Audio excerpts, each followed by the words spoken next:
Let's be real for a second. You probably spend a whole lot more time in your car than you even realize. I mean, it's your mobile office, it's your lunch spot, it's your own little quiet bubble. But how often do we really give that space the attention it deserves? So today, we're going to dive into the secrets of not just getting a clean car interior, but making it a healthier, safer, and yeah, even a more valuable space. So when you hop behind the wheel, what's the vibe? Is it this calm, focused zone? Or is it more like a rolling command center with a little bit of chaos thrown in? Well, it turns out the state of your car's interior has a way bigger impact on you than you might think. Exactly. We're moving way beyond just looking good for the neighbors. This isn't about impressing anyone. This is all about how the state of your car actually affects you, your safety, your health, and even your wallet every single time you get in. And the first big reason why this matters is a huge one: your safety. It might sound a little dramatic, but it's true. A clean, organized interior directly makes you a safer driver. Let's break this down, because these are real risks. You know that hazy film on the inside of your windshield? It's not just ugly. When the sun hits it just right, or with headlights at night, it can create a blinding glare. All that clutter on your dash, every time something slides around, your eyes are pulled away from the road. And that water bottle rolling around on the floor, well, in a sudden stop, that can become a projectile. Or, worst case scenario, it could roll right under your brake pedal when you need it most. Okay, so beyond those immediate physical dangers, there's the stuff you can't even see, the impact on your health. A car that's not kept clean basically becomes a little incubator for allergens and bacteria, and it's all just circulating in the air you breathe. Yeah, that's pretty shocking when you let it sink in. The things you touch constantly, your steering wheel, your gear shifter, all those buttons and screens can be as germy as a public toilet seat. And it's not just germs. We're talking dust, pollen, mold spores. They all get trapped in the carpet and vents, and then they get blasted right at you when you turn on the AC. All right, reason number 3 this matters is all about your money. It's about protecting your investment. Keeping the inside of your car clean is one of the absolute easiest ways to hang on to its value over time. Just think of it like preventative care. Cleaning isn't just about making it look nice today. It's about preservation. You're stopping the sun's UV rays from fading and cracking your dashboard. You're getting the spills before they turn into permanent, moldy stains. It all adds up, and believe me, a well-maintained interior can literally add hundreds, maybe even more, to your car's resale value when it's time to sell. Okay, so we get why it's so important, but how in the world do you actually do it without it feeling like this massive, overwhelming chore? Well, the secret is all about having a simple, manageable routine. Here's a way to think about it so it doesn't feel like this huge job. Just layer it.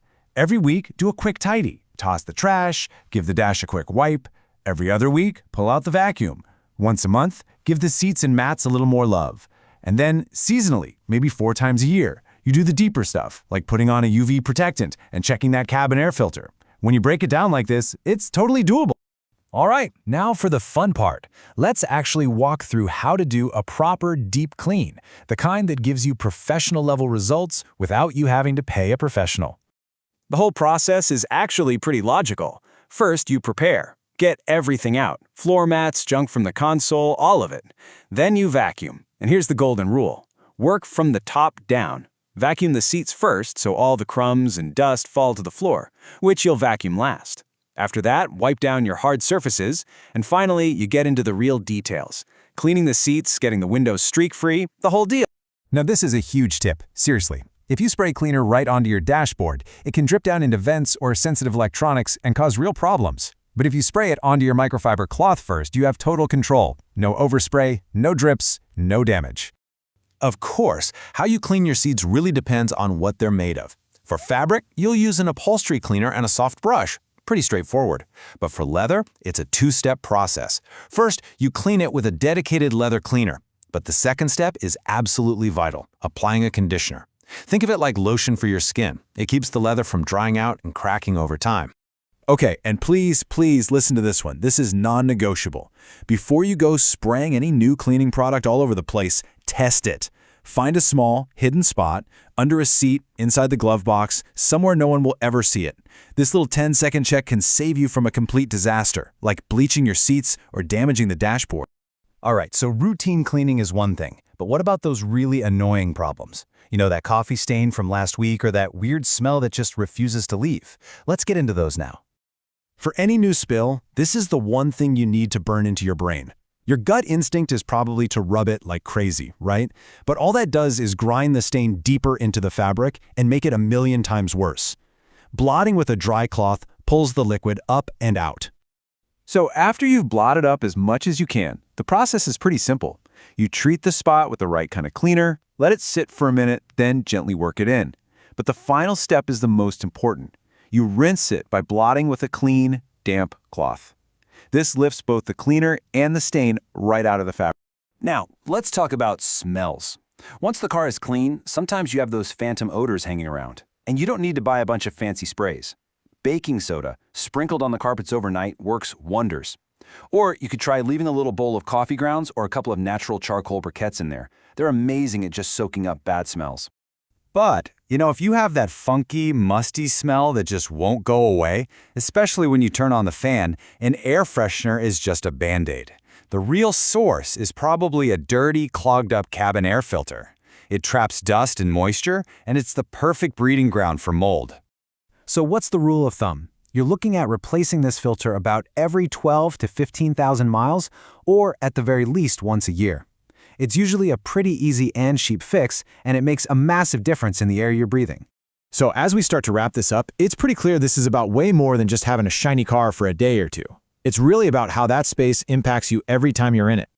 So, let's just recap the big takeaways here. Keeping your car clean isn't a chore, it's an investment. It's an investment in your safety by cutting down on distractions. It's an investment in your health by cleaning up the air you breathe. And it's a smart financial investment by protecting your car's value. But maybe most importantly, it's an investment in your own peace of mind, creating a calmer, more focused space for yourself every day. And that's really the big question to leave you with, isn't it? When you think about how much of your life you actually spend in your car, what's the real value of making that space healthier, safer, and just more pleasant to be in? Not for anybody else, but for you. It's definitely something to think about next time you grab your keys. Please like, subscribe, and get notified.